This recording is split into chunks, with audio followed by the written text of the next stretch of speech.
Haya. Mimi nataka niseme namna hii. Mimi najua nyinyi ni wajanja sana. Ninajua munaona mbali sana. Na muna uwezo wa kutofautisha baina ya ukweli na urongo, ubaya na uzuri, usawa na udhalimu, sivyo? Tofauti ya William Ruto na Raila Odinga ni kama usiku na mchana. Si namna hiyo? Raila akisema kitu anakamilisha. Akiweka ahadi anakamilisha.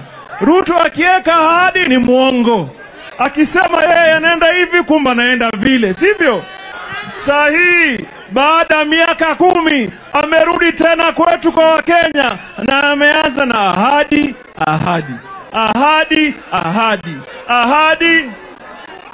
Akija hapa yeye ni ahadi, sivyo?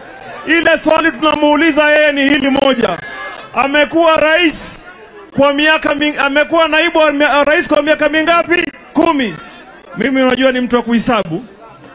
Ninajua ni mtu wa kwa nini? Kuhesabu. William Ruto amekuwa rais kuanzia kuna deputy president kuanzia mwaka gani?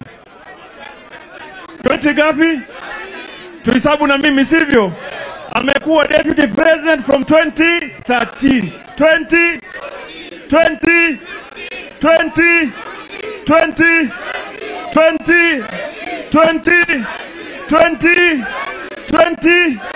20 anakuja hapa na Wilbaro, my friend, akwende kabisa. Akwende. Mimi nina habari William Ruto ametuma mtu na simu hapa turekodi. Amtumie. Nakwambia William Ruto, ukitukujia tutakukujia. Ukileta noma tutakuletea noma. Ukileta mbaya tutakuletea nini? Mbaya.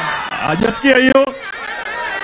Akitukujia, akileta noma, akileta mbaya, noma, mbaya, noma, mbaya, noma, mbaya. Na safari hii tumemwambia utaheshimu baba, my friend. Wewe William Ruto utaheshimu Raila Amolo Odinga, na kama uheshimu tutakulazimisha uheshimu Raila Amolo Odinga.